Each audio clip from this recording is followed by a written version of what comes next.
Lost sheep, lost coin, lost son. To understand a little bit more about the woman who lost one of her wedding coins, when a man wanted to marry a woman, he had to pay her family a dowry. This was for several reasons. One, a young single daughter was an asset to the family. She contributed to the wealth of that family and the upkeep. So when she left her family, she actually joined the husband's family and became an asset for them. So a certain amount had to be paid. But a portion of what was paid was actually for the woman herself. It was in case something happened. Divorce, the marriage breaks up, the death of the husband, whatever, and the girl would come back to her father's household. This money would be to help her to live. So one of the things they did oftentimes is they would take the woman's portion and they would give it to her as coins. She would then make this into a special headdress that she could wear. It was decorative, that's true, but it was also practical, because if the marriage turned bad and she was sent away, she could only take what she could wear.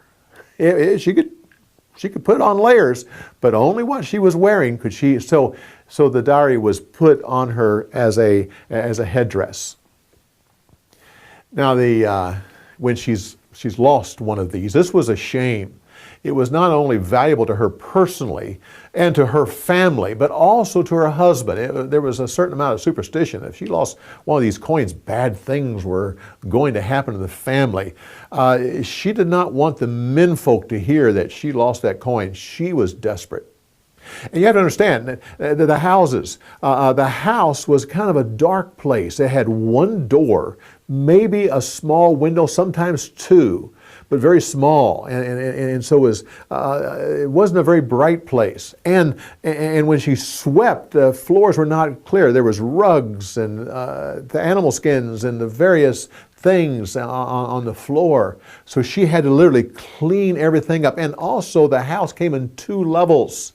There was a lower level, which oftentimes was just a soil packed down, sometimes with tile on it. Then there was the upper, just a kind of a platform area where the family mostly lived.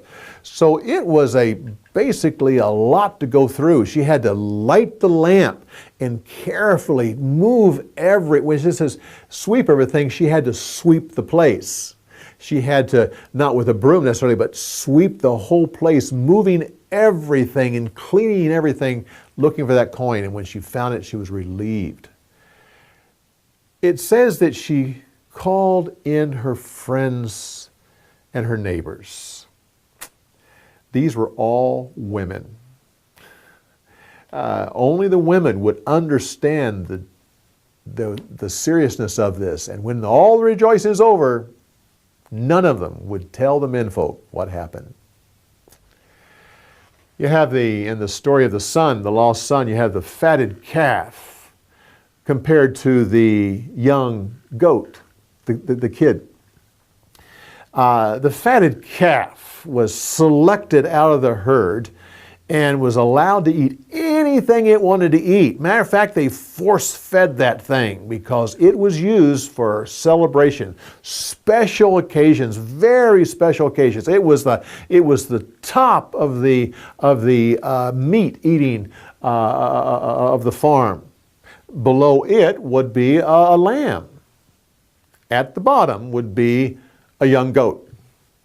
The meat was more tough.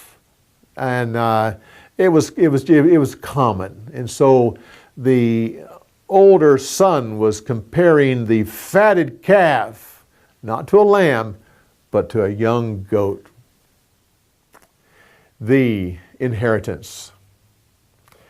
the father did not have to divide up the inheritance. That usually happened when he died. And yet there was occasions when they did have it. David did it just before his death.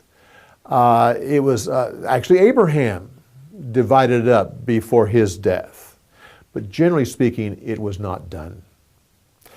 When it was done, the older brother, in this case, since there was only two sons, daughters didn't get any of the inheritance at all unless there were no sons.